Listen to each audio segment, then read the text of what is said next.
Իրանագետ Վարդան Ոսկանյանը գրում է. Քանի որ շատերն են հարցնում, թե ինչ է նշանակում Սևանա լճի թյուրքական Գյոկչա շատ ուշ հայտնված անվանումը, ապա ասեմ, որ այն թարգմանաբար պարզապես նշանակում է կապտավուն, կազմված լինելով թյուրք գյոկ երկինք կապույտ բառից և չա ավուն ածանցից։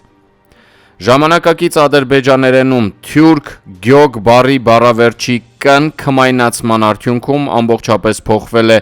ուի, ուստի ունենք ադրբեջանական գյոկչե տարբերակը։ Բավականին ուշ, հավանաբար Երևանի խանության ժամանակաշրջանում կամ միգուցե դրանից փոքր-ինչ առաջ հայտնված այս անվանումը մտել է նաև այդ կազմավորման պաշտոնական փաստաթղթեր, իսկ հետագայում Արևելյան Հայաստանի ռուսական կայսրությանն անցնելիս սպրդել նաև ցարական վարչակազմի պաշտոնական գրագրություն և քարտեզներ։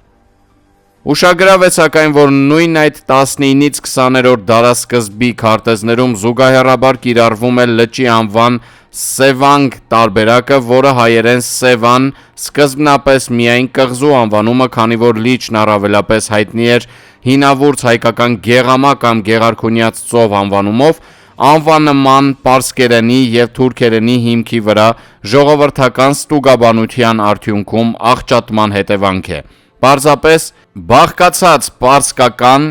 սե 3 և թյուրքական վանգ եկեղեցի բառերից, որտեղ վերջինը փոխառված է հայերենից և մինչև հիմա էլ կենդանի ադրբեջաներենում։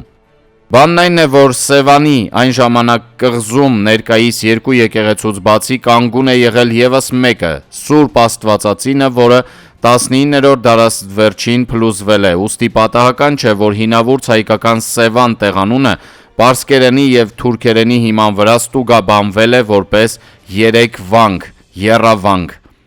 Իդեպ, երբ 874 թվականին Սյունյաց Վասակ Գաբուռ իշխանի կին Մարիամը Սևանա կղզում կառուցում էր երկու եկեղեցիները, ներկայիս ադրբեջանցիների նախնիները Կենտրոնական Ասիայի արևելյան հատվածի